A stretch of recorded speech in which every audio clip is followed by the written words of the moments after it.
देखिएगा जरा ध्यान से, अब जो बचे हुए क्वेश्चन है वो हम लोग कैसे करेंगे, देखिएगा जरा ध्यान से।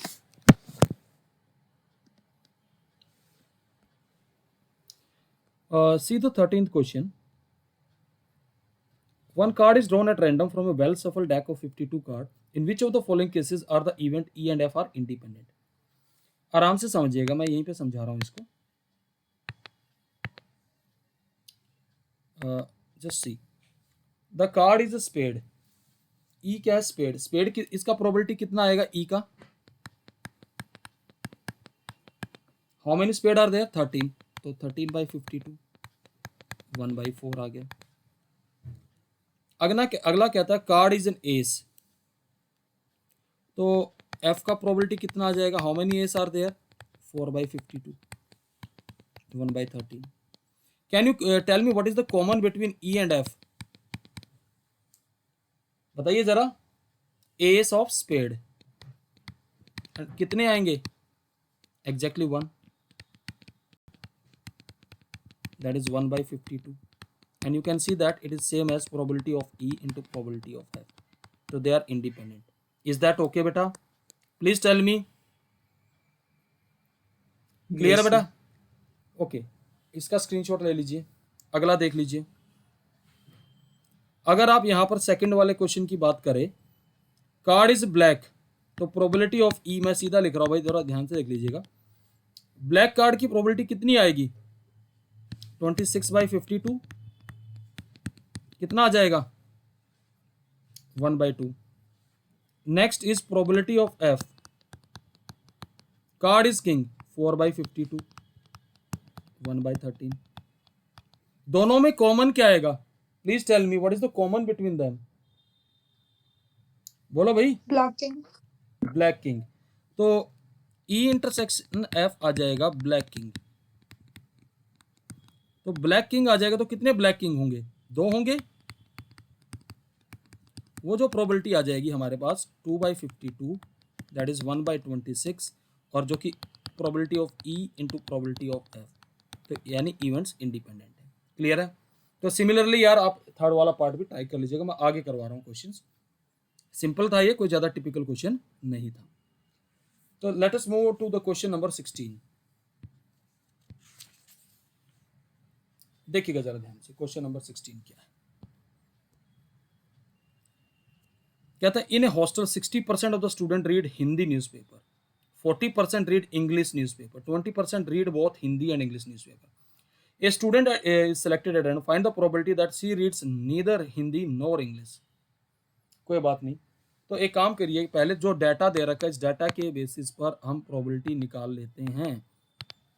तो पहले आप देखिएगा प्रोबेबिलिटी ऑफ हिंदी कितना आ रहा है? 60/100, यानी सैंपल स्पेस में 100 एलिमेंट लेके चलेंगे, जो कि हमारे पास आ जाएगा कितना? 3/5। फिर उसके बाद बात करें इंग्लिश की, 40/100 यानी कि 2/5। फिर है ई इंटरसेक्शन एच, 20/100 1/5। अब हम बात करेंगे अपने क्वेश्चन की, समझिएगा जरा ध्यान से। एक काम कीजिएगा, यहाँ लगे हाथों आप यूनियन का प्रोबेबिलिटी भी निकाल लीजिए। वो आपके पास probability of H, probability of E minus probability of H intersection E आ जाएगा। तो एच का प्रोबेबिलिटी है 3/5, इसका है 2/5, इसका है -1/5, तो ये प्रोबेबिलिटी हमारे पास 4/5 आ जाता। अब हम अपने क्वेश्चन पे चलते हैं। पहला ए पार्ट की बात करें तो find the probability that she reads neither Hindi nor English newspaper, तो यानी कि 1 माइनस ए एंड बी का कंपोनेंट। एग्जैक्टली, ये देखिएगा, ये हमारे पास क्या आ जाएगा? प्रोबेबिलिटी क्या आ जाएगा यहाँ पर? अगर आप बात करेंगे तो किसका कॉम्प्लीमेंट आएगा? ये H complement intersection E complement आएगा, जो कि probability of H union E का कॉम्प्लीमेंट होगा, और जो कि आ जाएगा 1 minus probability H union E, यानी कि 1 माइनस 4/5। तो कितना आ जाएगा भाई? 1/5। Is that okay? क्लियर है वाली बात? बोलो भाई। इसी का बी पार्ट पढ़िए। If C reads Hindi newspaper find the probability C reads English newspaper. ये कंडीशनल प्रोबेबिलिटी का क्वेश्चन आ गया। इफ किसके साथ है? हिंदी के साथ। और प्रोबेबिलिटी यानी कि प्रोबेबिलिटी ई बाई एच निकालनी है भाई। प्रोबेबिलिटी ई बाई एच किसके बराबर आएगा? Probability E intersection H upon probability of H. तो ई इंटरसेक्शन की कितनी दे रखी है? 1/5। एच का प्रोबेबिलिटी कितना दे रखा है? 3/5।